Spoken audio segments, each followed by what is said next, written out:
अस्सलाम वालेकुम स्टूडेंट्स। आज की वीडियो में मैं आपको लॉन्ग क्वेश्चन स्टार्ट करूंगा क्लास 9th के, और इंशाल्लाह क्लास 10th के मैं अपलोड करूंगा। कुछ पर्सनल रीजन की वजह से मैं इतना टाइम नहीं निकाल सका कि मैं इन 9th और 10th का सिलेबस कंप्लीट करवा सकूं अपने चैनल पर। तो मैंने क्या किया है, मैं क्योंकि दिन बहुत शॉर्ट है तो उस दौरान मैं क्या सारा सिलेबस तो नहीं अपलोड कर सकता। मैं क्या करूंगा, मैं आपको जो वीडियोस प्रोवाइड करूंगा वो लॉन्ग क्वेश्चंस होंगे। कौन से चैप्टर से कौन सा लॉन्ग बन सकता है और क्या पेयरिंग होती है बोर्ड के पॉइंट ऑफ व्यू से, ठीक है। और उसके अलावा कोई लॉन्ग क्वेश्चन नहीं बनेगा। मैं आपको चैप्टर्स में बता दूंगा कि इस चैप्टर के ये लॉन्ग बन सकते हैं, दूसरे चैप्टर के इतने लॉन्ग बन सकते हैं, तीसरे चैप्टर के इतने लॉन्ग बन सकते हैं, ठीक है। अगर आपने पेयरिंग के हिसाब से अगर बात करें हम, तो हमारे पास जो फर्स्ट पेयर होता है, जो हमारे पास क्वेश्चन नंबर 5 होता है, क्वेश्चन नंबर 5, उसका जो ए पार्ट होता है लॉन्ग में वो आता है चैप्टर 1 से, और जब उसका बी पार्ट होता है वो आता है चैप्टर 2 में से, और जो क्वेश्चन नंबर 6 होता है उसका ए पार्ट जो होता है वो चैप्टर 3 में से होता है, और जो बी पार्ट होता है वो चैप्टर 4 में से होता है, ठीक है। इसी तरह क्वेश्चन नंबर जो 7 है उसका जो ए पार्ट होता है वो चैप्टर 5 में से होता है, और जो उसका बी पार्ट होता है वो चैप्टर 6 में से होता है, और जो 8 क्वेश्चन नंबर 8 होता है उसका ए पार्ट जो होता है वो चैप्टर 7 से होता है, और जो इसका बी पार्ट होता है वो होता है चैप्टर 17 से। और क्वेश्चन नंबर 9 होता है जो कंपल्सरी होता है, जो लास्ट में करना होता है, वो थ्योरम का होता है। इसका ए पार्ट होता है हमारे पास चैप्टर 12 में से, और इसका बी पार्ट होता है हमारे पास चैप्टर 3 में से, ओके। अब ये हमारे पास टोटल 5 क्वेश्चंस होते हैं। इनमें से हमें कोई से 3 करने होते हैं। आपकी अपनी मर्जी है कौन से आप 3 करना चाह रहे हैं। अगर आप फर्स्ट 4 अच्छे तरीके से लॉन्ग तैयार करें फर्स्ट 4 के, और साथ में चैप्टर 12 तैयार कर ले, तो आपके लॉन्ग हो जाएंगे कंप्लीट। डिपेंड करता है कि आप कौन से चैप्टर तैयार करना चाह रहे हैं। आप फर्स्ट 2 तैयार करना चाह रहे हैं तो फर्स्ट 2 के साथ 5 6 भी कर सकते हैं, कोई इशू नहीं है। बेसिकली आपका जो मेन पॉइंट ऑफ व्यू होना चाहिए, आपको 3 लॉन्ग क्लियर होने चाहिए, ठीक है। अगर आप ये समझ रहे हैं कि कोई क्वेश्चन ऐसा है जिसका मेथड आपको भूल भी सकता है, तो आप कोई से 4 तैयार कर लें।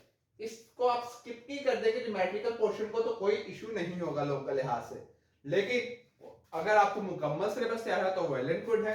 अगर आप शॉर्ट मतलब लास्ट में आप नतीजे तैयारी आप नहीं कर सकते स्टार्ट से, तो आप क्या करें, पहले 2 लॉन्ग अच्छे तरीके से तैयार कर लें और साथ में चैप्टर 12 कर लें, या फिर आप क्या करें, पहले 3 लॉन्ग तैयार करके साथ में चैप्टर 12 कर लें, तो आपके क्या हो जाएगा, लॉन्ग क्वेश्चन कंप्लीट हो जाएंगे। अब मैं जो है हमारे पास है एक्सरसाइज 1.1 में जो लॉन्ग बन सकता है, वैसे ज्यादातर नहीं आता, ये बहुत कम आता है हमारे पास लॉन्ग, लेकिन बहुत से स्टूडेंट्स को ये नहीं पता है कि ये भी हमारे पास क्या है, लॉन्ग क्वेश्चन ही है, लॉन्ग क्वेश्चन में शुमार होता है इसका। तो इसको हम सॉल्व कैसे करेंगे वो मैं आपको बता देता हूं। बेसिकली ये इक्वल मैट्रिक्स दी हुई है। तो इक्वल मैट्रिक्स बेटा वो मैट्रिक्स होती है जिसकी कोरस्पॉन्डिंग एंट्रीज क्या हो, सेम हो, ठीक है। तो इसका मतलब ये है कि इसकी फर्स्ट जो एंट्री है इसकी फर्स्ट एंट्री के इक्वल होगी, यानी कि a प्लस सी किसका इक्वल होगा, 0 के, ठीक है। इसको नाम दे देता हूं फर्स्ट का। और सेकंड एंट्री सेकंड के इक्वल होगी। सेकंड क्या है इधर, a प्लस 2b, तो इधर आ जाएगा a plus 2b is equal to second के, यानी कि -7। इसको नाम देते हैं हम सेकंड का। थर्ड का इक्वल होगी। थर्ड क्या है, c माइनस 1, इधर थर्ड क्या है, 3। चौथी क्वेश्चन मानिए, चौथी क्वेश्चन क्या बनेगी, 4d minus 6 is equal to 2d 4। अब बेसिकली मैंने ए बी सी और डी की वैल्यू निकालनी है। अब अगर मैं फर्स्ट क्वेश्चन लेता हूं, इसमें तो दोनों अननोन है, इससे हम वैल्यूज नहीं निकाल सकते। मैं थर्ड वाले लेता हूं क्योंकि थर्ड में सर सी मौजूद है, सी की वैल्यू यहां से इजीली फाइंड कर सकते हैं। मैं लिखूंगा from question 3 we have c minus 1 is equal to 3, c ऐसे ही 3 माइनस हो जाएगा क्या आ जाएगा प्लस, तो c इज इक्वल टू क्या आ जाएगा 4 के इक्वल। यहां से हमारे पास आ गई है c की वैल्यू बेसिकली। तो c की जो वैल्यू आ गई है वो हमें देखना है कि c एक इस क्वेश्चन में था, एक दूसरी क्वेश्चन किस में मौजूद है। तो दूसरी क्वेश्चन ऐसी हमारे पास क्वेश्चन 1 है जिसमें c हमारे पास मौजूद है। तो एक क्वेश्चन 1 में अगर c की वैल्यू अगर पुट करें तो वहां से a की वैल्यू हमारे पास आ जाएगी। तो मैं क्या करूंगा, put c is equal to four इन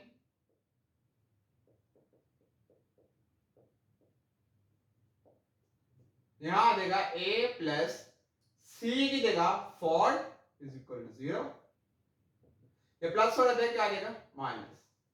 तो यहां से हमारे पास a की वैल्यू भी निकल आई है। अब a हमारे पास क्वेश्चन 1 में तो मौजूद था, क्वेश्चन 2 में भी मौजूद है। अब मैं क्या करूंगा, ये जो a की वैल्यू है वो क्वेश्चन 2 में पुट करके b की वैल्यू फाइंड कर लूंगा। तो मैं पुट करता हूं, put a is equal to minus four n equation 2 वे है, पुट करते हैं क्या आएगा, a की जगह -4 plus 2b is equal to -7। ये माइनस हो रहा है, उधर क्या आ जाएगा प्लस, प्लस माइनस, माइनस 7 में से 4 निकाले 3, लेकिन माइनस क्या आएगा, क्यों, क्योंकि बड़ी वैल्यू के साथ माइनस का साइन है। 2 से मल्टीप्लाई हो रहा है, उधर क्या आ जाएगा डिवाइड। अब हमने a की वैल्यू भी निकाल ली, b की भी निकाल ली, c की वैल्यू भी निकाल ली। अब हमने किसकी निकालनी है, d की। तो d किसमें मौजूद है, क्वेश्चन 4 में। तो हम इस क्वेश्चन 4 को लेते हैं फ्रॉम क्वेश्चन 4। जरूरी नहीं है कि अगर a पहले मौजूद होता है तो a की वैल्यू निकाल लो, नहीं, आप जिसकी वैल्यू पहले निकल सकते हो उसकी वैल्यू पहले निकालें, बाद में दूसरी वैल्यू फाइंड कर लें आप। तो यहां पर हमारे पास क्या आएगा, 4d minus 6 is equal to 2d। d वाली टर्म्स को अलग कर लेते हैं, ये 4d तो ऐसे ही, ये जो माइनस और प्लस हो रहा था क्या आ जाएगा minus 2d is equal to minus 6 हो जाएगा क्या आ जाएगा प्लस। तो 4 में से 2 निकालें तो क्या आ जाएगा 2d, 2 मल्टीप्लाई हो रहा है, उधर जाके क्या आ जाएगा डिवाइड, 2 1 दा 2, 2 3 दा 6, तो d इज इक्वल टू क्या आ जाएगा 3। यही हमने वैल्यूज क्या करनी थी, इसमें फाइंड करनी थी। ये हो गया है क्वेश्चन कंप्लीट। अब हम मूव करते हैं एक्सरसाइज 1.5 की तरफ, क्योंकि इसके बाद एक्सरसाइज 1.5 जो है उसमें लॉन्ग मौजूद है, उसका लास्ट क्वेश्चन है इनवर्स वाला, वो लॉन्ग के लिहाज से मोस्ट इंपोर्टेंट है। अब हम वो स्टार्ट करते हैं। अब हम स्टार्ट करते हैं एक्सरसाइज 1.5 का क्वेश्चन नंबर 6। इससे पहले जो क्वेश्चन है सारे शॉर्ट में ही आते हैं और लॉन्ग के लिहाज से कोई इंपॉर्टेंट नहीं है। जो हमारे पास एक्सरसाइज 1.6 है उसका 1.5 है, उसका क्वेश्चन नंबर 6 मोस्ट इंपॉर्टेंट है, और इसी तरह 1.6 का जो क्वेश्चन नंबर 1 है वो भी इंपॉर्टेंट है। इसके बाद मैं आपको वो करवाऊंगा। तो इसमें क्या करना है, उन्होंने तीन मैट्रिक्स दी हुई है, उन्होंने कहा है then verify that A B का whole inverse is equal to B inverse A inverse. अब हमने क्या करना है, सबसे पहले मैं फर्स्ट वाला पार्ट सॉल्व करता हूं। फर्स्ट पार्ट हमारे पास है क्या, उन्होंने कहा हुआ है ए बी का whole inverse is equal to B inverse A inverse. पहले मैं इसको ले लेता हूं लेफ्ट हैंड साइड को। लेफ्ट हैंड साइड क्या है, ए बी का होल इनवर्स। अब ए बी का होल इनवर्स, पहले आपको याद होना चाहिए इनवर्स का फॉर्मूला क्या था। इनवर्स का बेसिकली फॉर्मूला था adjoint of A B divided by उसी मैट्रिक्स का डिटरमिनेंट।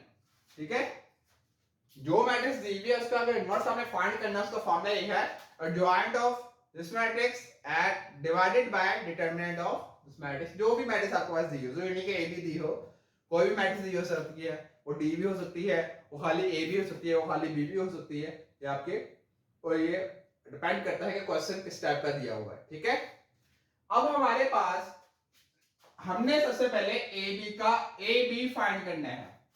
पहले ए बी फाइंड करेंगे तभी हमारे पास ए बी का डिटरमिनेंट निकलेगा, क्योंकि हमारे पास ए और बी अलग-अलग मैट्रिसेस दी हुई हैं। हमने क्या करना है, पहले ए बी फाइंड करना है, यानी कि इनका प्रोडक्ट फाइंड करना है पहले। तो हम पहले इनका प्रोडक्ट फाइंड कर लेते हैं। 4 0 -1 2 -4 -2 1 -1। ठीक है, अब इनको मल्टीप्लाई कैसे करना है, मल्टीप्लिकेशन हम कैसे करते हैं। वैसे तो मेरे पास यहाँ पर मैंने चैनल में वीडियोस अपलोड की हुई हैं, लेकिन इसमें दोबारा बताता हूँ। बेसिकली हमने रो को कॉलम के साथ पहले मल्टीप्लाई करना था, पहले फर्स्ट रो को फर्स्ट कॉलम के साथ, इसी तरह फिर फर्स्ट रो को सेकंड कॉलम के साथ। अब मल्टीप्लाई कैसे करते हैं, यहाँ पर फर्स्ट रो में फर्स्ट एलिमेंट क्या है, 4 है, उधर फर्स्ट कॉलम में फर्स्ट एलिमेंट क्या है, -4। फर्स्ट एलिमेंट को फर्स्ट के साथ, फिर दरमियान प्लस का साइन, सेकंड को सेकंड के साथ। अब फर्स्ट रो को फर्स्ट कॉलम के साथ तो मल्टीप्लाई कर दिए, अब इसी तरह फर्स्ट रो को सेकंड कॉलम के साथ मल्टीप्लाई करना है। कैसे करेंगे, 4 मल्टीप्लाई बाय -2, सेम वही मेथड, 0 मल्टीप्लाई बाय -1, फर्स्ट को फर्स्ट के साथ, सेकंड को सेकंड के साथ। इसी तरह सेकंड रो की बारी है, फर्स्ट को फर्स्ट के साथ, सेकंड को सेकंड के साथ। अब सेकंड रो को फर्स्ट कॉलम के साथ मल्टीप्लाई कर दिया, इसी तरह फर्स्ट सेकंड रो को सेकंड कॉलम के साथ मल्टीप्लाई करना है। फर्स्ट को फर्स्ट के साथ, -1 multiply by -2 plus 2 multiply by -1। अब सॉल्व करते हैं, आगे क्या आएगा हमारे पास, प्लस माइनस माइनस 4 4 16 प्लस 0, बिकॉज 1 के साथ दो भी 0 के साथ दो भी मल्टीप्लाई हो उसे 0 कर देता है। तो 4 plus minus minus 8 plus 0 minus minus plus plus 2 minus minus plus 2 plus minus -2, ये क्या हो जाएगा, 0 हो जाएगा। अब यहां पर जो मैट्रिक्स आएगी ए बी, वो हमारे पास क्या आ जाएगी, -16 -8 6 और 0। अब ये मैट्रिक्स हमारे पास ए बी निकल आई है, लेकिन हमने क्या करना है, पहले इसका डिटर्मिनेंट फाइंड करना है। अगर डिटर्मिनेंट नॉन सिंगुलर आ गया तो फिर हम आगे सॉल्व करेंगे, वरना नहीं सॉल्व करेंगे। नॉन सिंगुलर का मतलब हमारे पास 0 नहीं आना चाहिए, कोई और वैल्यू आ सकती है हमारे पास। पहले ए बी का डिटर्मिनेंट फाइंड करते हैं।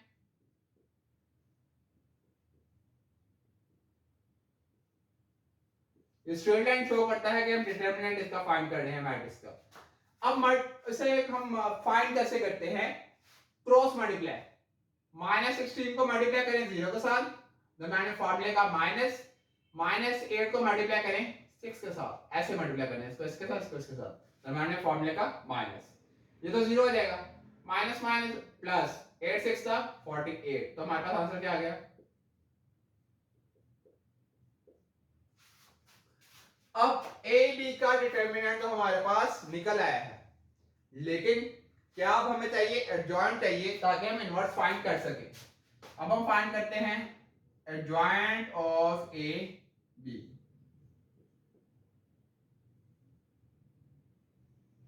अब एडजॉइंट हम कैसे फाइंड करते हैं, हम क्या करते हैं, डायगोनल एंट्रीज की जगह चेंज, नॉन डायगोनल का साइन चेंज। डायगोनल कौन सी, ये डायगोनल है, इनकी जगह चेंज, 0 ऊपर आ जाएगा, -16 नीचे आ जाएगा। इन दोनों को साइन चेंज, ये माइनस में था, ये प्लस में हो जाएगा, ये माइनस में। तो हमने सॉल्व कर लिया। अब हमने क्या करना है, जो डिटर्मिनेंट निकला है और जो एडजॉइंट निकला है उसकी वैल्यू उसमें पुट करके ए इनवर्स की वैल्यू फाइंड कर लेंगे, ए बी इनवर्स की। ऊपर क्या मौजूद है, adjoint of A B. Adjoint of A B क्या निकला है, 0 8 -6 और -16 डिवाइडेड बाय ए बी का डिटर्मिनेंट। ए बी का डिटर्मिनेंट क्या निकला है, 48। अब ये 48 मैट्रिक्स के अंदर मौजूद हर एलिमेंट के साथ क्या होगा, मल्टीप्लाई होगा, डिवाइड होगा, सॉरी, क्योंकि 48 डिवाइड हो रहा है बेसिकली। तो 0 के साथ भी 48 को डिवाइड कर देंगे, 8 के साथ भी 48 को डिवाइड, -6 के साथ भी 48 को डिवाइड कर देंगे, और -16 के साथ भी 48 को डिवाइड कर दिया। अब फर्स्ट वाला तो 0 आ जाएगा, ये एक टेबल कैंसिल हो रहे हैं, 8 1 8 8 6 था, तो ऊपर 1 बचा, नीचे का बचा 6 6 1 6 6 8 था। यहाँ पर माइनस, ऊपर 1 बचा है, नीचे का बचा 8, यहाँ माइनस आ जाएगा, 16 1 16 16 3 था 48, तो ऊपर 1 आ गया, नीचे क्या आ जाएगा 3।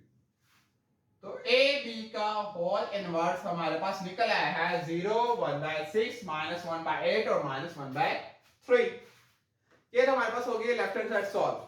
अब हमने क्या करना है, राइट हैंड साइड को सॉल्व करना है। अब राइट हैंड साइड में पहले अलग-अलग हमें इनवर्स लेना पड़ेगा। अब ये जो आंसर आया है इसको मैं साइड पे लिख देता हूं क्योंकि मेरे पास यहाँ पे जगह कम है, ताकि लास्ट में मैच करने में आसानी हो कि लेफ्ट हैंड साइड और राइट हैंड साइड का आंसर इक्वल आया है या नहीं आया।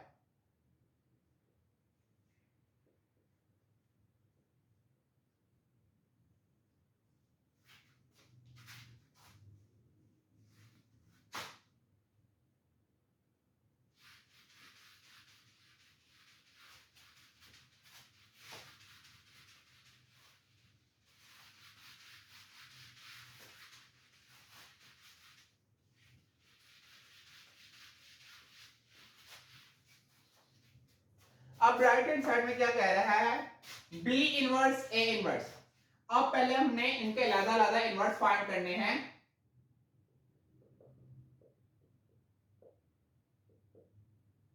पहले हम ले लेते हैं ए इनवर्स का फॉर्मूला।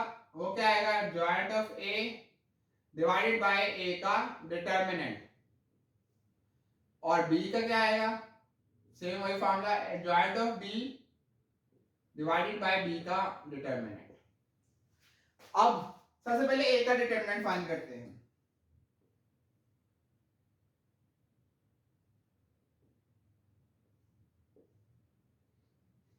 फोर, 0, -1, 2, इन दोनों को आपस में मल्टीप्लाई करेंगे। 4 मल्टीप्लाई बाय 2, तो फॉर्मूले का -0 मल्टीप्लाई बाय -1, 4 टू द 8, तो ये तो वैसे 0 हो जाएगा। तो ए का डिटरमिनेंट क्या आ गया, 8 आ गया है। इसका जॉइंट निकालते हैं। उसमें हम क्या करते हैं, डायगोनल की जगह चेंज, यानी कि 2 ऊपर चल जाएगा, 4 नीचे आ जाएगा, और इन दोनों को साइन चेंज, 0 ऐसे ही, ये प्लस में होगा। अब हमने क्या करना है, इसी तरह इनकी वैल्यूज फाइंड कर लेते हैं। पहले बी का डिटरमिनेंट फाइंड करते हैं। 4 -2 1 -1 क्या होगा, 4 का -1 से मल्टीप्लाई करेंगे, फॉर्मूले का -2 को मल्टीप्लाई करेंगे हम 1 से, प्लस माइनस माइनस 4 1 दा 4, माइनस माइनस प्लस 2 1 दा 2। यहां पर आंसर आ गया हमारे पास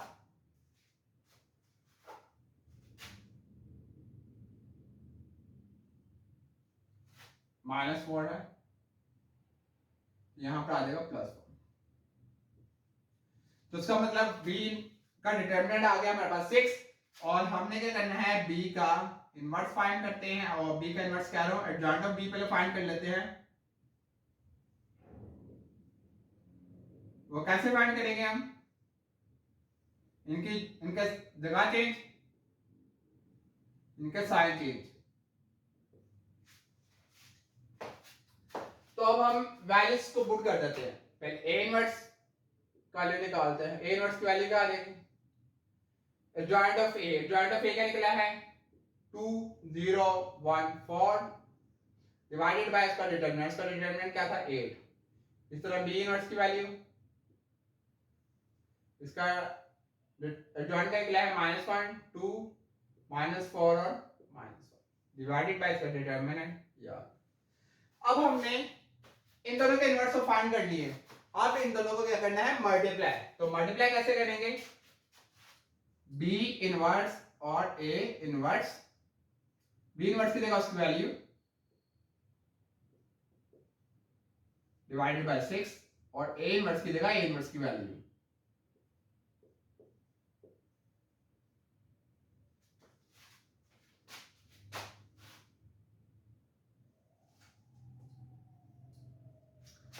अब सॉल्व करते हैं फर्दर। तो B inverse A inverse as it is, नीचे वाली वैल्यू के साथ मल्टीप्लाई हो जाएगी। 6 से घटा क्या आएगा, 48। अब ऊपर वाली मैट्रिसेस को कैसे मल्टीप्लाई करना है मैं फिर दोबारा बता दूं।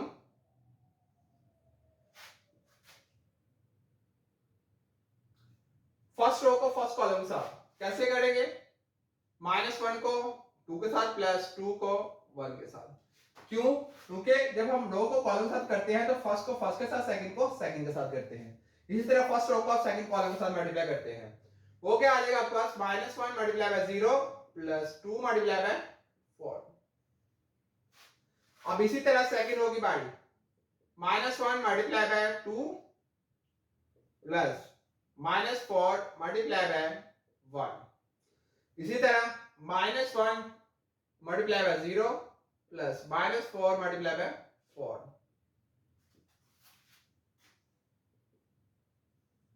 प्लस माइनस माइनस 2 1 2 प्लस 2, ये 0 ऐसे, 2 4 द 8 -2 और -4, इसी तरह इधर 0 और -16 डिवाइडेड बाय,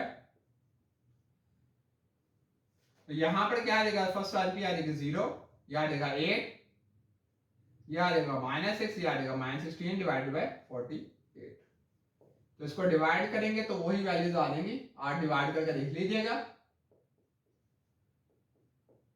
तो ये हमने प्रूफ कर दिया कि left hand side is equal to right hand side. ये था हमारे पास क्वेश्चन नंबर 6 एक्सरसाइज 1.5 का। तो इसी का जो सेकंड पोर्शन है DA का होल इनवर्स, वो भी इसी तरह सॉल्व होगा। यहाँ DA का जहां होल इनवर्स आएगा वहां आपको DA को पहले मल्टीप्लाई करके जो आंसर आएगा उसका इनवर्स फाइंड करना पड़ेगा। यहाँ पर अलग-अलग इनवर्स फाइंड करके मल्टीप्लाई करना है। और ये याद रखना कि ऑर्डर का खास क्या रखना है मैट्रिक्स में। अगर पहले A है तो A मैट्रिक्स को पहले उतारना है, अगर पहले D है तो पहले D को पहले उतारे, क्योंकि मैट्रिक्स में ऑर्डर चेंज करने से आंसर डिफरेंट आता है। ठीक है, अब ये एक्सरसाइज के लोग क्वेश्चन भी हो गए कंप्लीट। अब हम मूव करते हैं एक्सरसाइज 1.6 की तरफ। उसका क्वेश्चन नंबर जो 1 है उसका कोई एक पार्ट आपको करवा दूंगा, बाकी उसी तरीके से सॉल्व होंगे। अगर कोई इशू हो तो कमेंट सेक्शन में पूछ सकते हैं। अब मूव करते हैं नेक्स्ट क्वेश्चन की तरफ।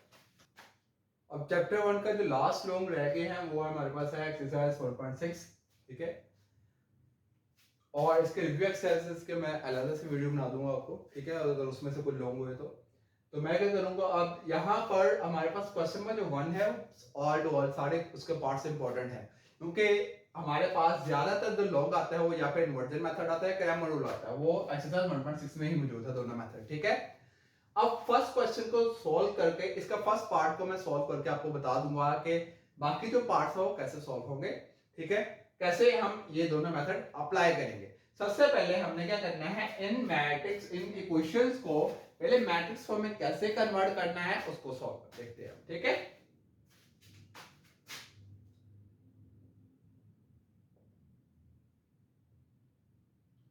अब हमारे पास क्या है,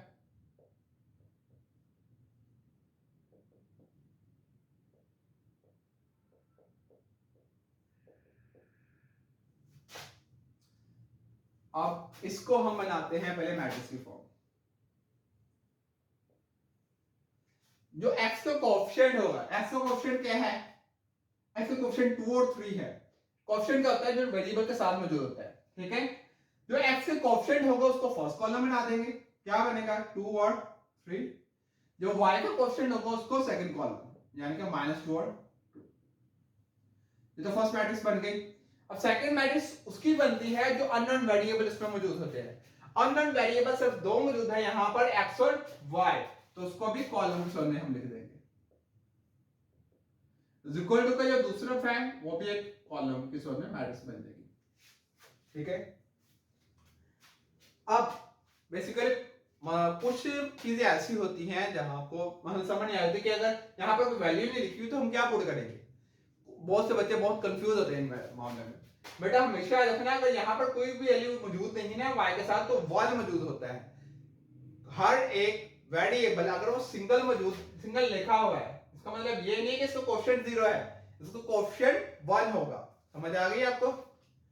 अब हम करते हैं, इसको नाम दे देते हैं, लेट कर लेते हैं। इन मैट्रिक्स को पहले नाम देके फिर सॉल्व करेंगे। लेट कर लेते हैं, ये x है, ये कैपिटल X है, ये क्या है b है। ज्यादातर हम नाम यही देते हैं हमारे पास। ठीक है, x इधर ऐसे लेगा, a जब मल्टीप्लाई और ये जब दूसरे पे लेके जाएंगे इनवर्स में चेंज हो जाएगी। हमेशा रखना जब मैट्रिक्स दूसरी तरफ लेके जाते हैं वो इनवर्स में चेंज हो जाती है, डिवाइड में नहीं जाती बल्कि इनवर्स में चेंज हो जाती है। और दूसरी बात ये कि अगर ये जो मैट्रिक्स इस तरफ थी लेफ्ट हैंड साइड की तरफ, तो इसको जब मैं दूसरी तरफ लेके जाऊंगा तो लेफ्ट हैंड साइड की तरफ लिखूंगा। अगर मैं इसको लाके राइट हैंड साइड की तरफ अगर लिख देता तो आंसर हमारे पास क्या आता, गलत आता, हमेशा याद रखना, ठीक है। अब हम सॉल्व करते हैं इसको। अब हमारे पास दो मेथड है, सबसे पहले पहला मेथड करवाता हूं, इन्वर्टेड मेथड।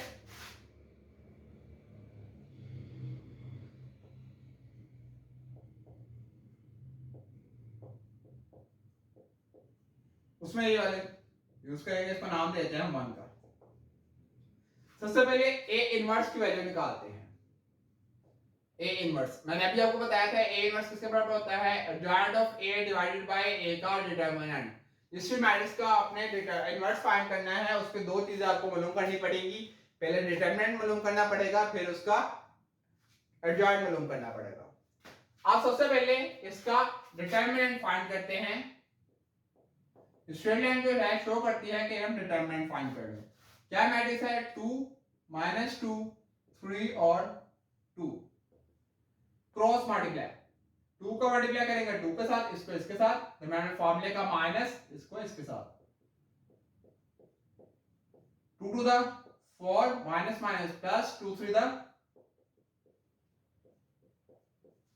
अब ये हमारे पास आई है मैट्रिक्स नॉन सिंगुलर, यानी कि इसका आंसर 0 नहीं है आया, इसका मतलब इसका सॉल्यूशन पॉसिबल है। अब हम फाइंड करेंगे एडजॉइंट ऑफ ए।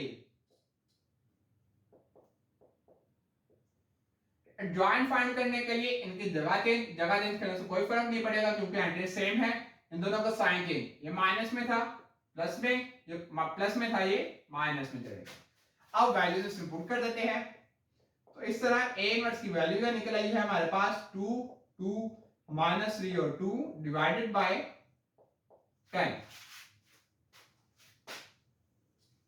अब ए इनवर्स की जो वैल्यू निकली है वो 1 में पुट कर देते हैं।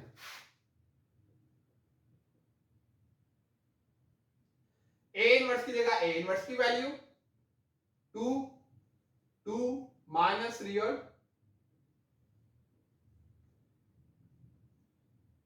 और बी की जगह बी की वैल्यू क्या है, 4 और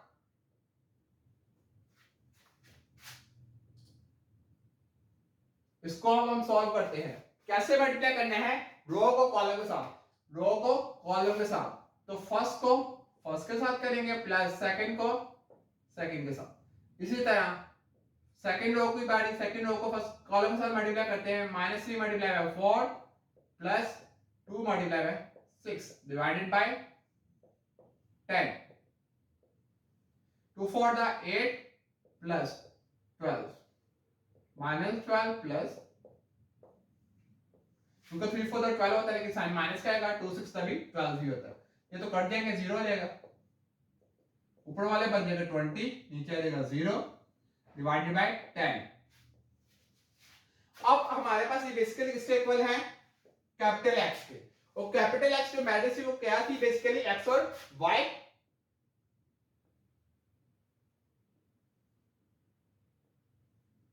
तो यहां आ जाएगा 20 डिवाइडेड बाय 10, क्यों, क्योंकि 10 डिवाइड हो रहे हैं, दोनों के साथ डिवाइड होगा, मैट्रिक्स के अंदर मौजूद हर एलिमेंट से डिवाइड होगा, 0 0 से कैंसिल, तो आ गया ऊपर 2, नीचे क्या आएगा 0, क्योंकि 0 के साथ कोई भी नंबर डिवाइड करें वो से 0 कर देता है। तो x इज इक्वल टू यहां से क्या आ जाएगा 2 और y इज इक्वल टू क्या आ जाएगा 0, ठीक है। यही हमने क्या करना था, मालूम करना था। अब हम मूव करते हैं क्रैमर रूल की तरफ। अब हम मूव करते हैं क्रैमर रूल की तरफ। क्रैमर रूल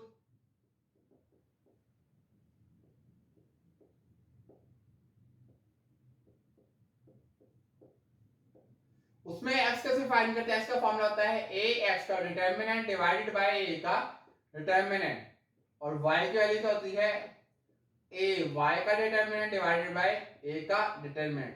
a का डिटरमिनेंट तो अभी हमने निकाल लिया था, वो क्या आया था हमारे पास 10 के इक्वल आ गया था। अब a x हम देखते हैं, a x और a y बेसिकली फाइंड कैसे हम करेंगे। अब a x पहले फाइंड करते हैं।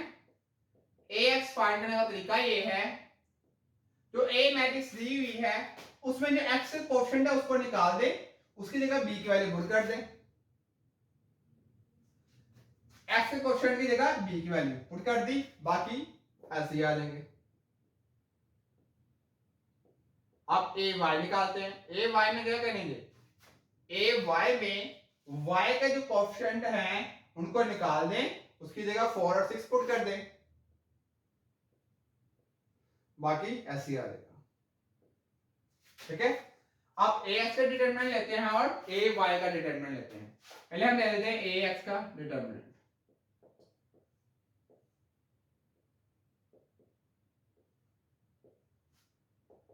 क्या हो जाएगा, 4 मल्टीप्लाई बाय 2, फॉर्मूले का minus, minus 2 multiply by 6, 4 to the 8, minus minus plus 12, तो यहां आ जाएगा 20 आंसर। अब इसको सॉल्व करते हैं।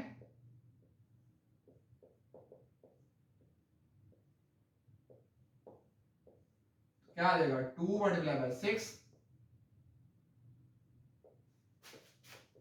माइनस 4 मल्टीप्लाई बाय 3, यहाँ आ जाएगा 12 माइनस 12, ये आंसर आ जाएगा हमारे पास 0, यानी कि ए वाई का जो डिटरमिनेंट निकला है वो आया है हमारे पास 0।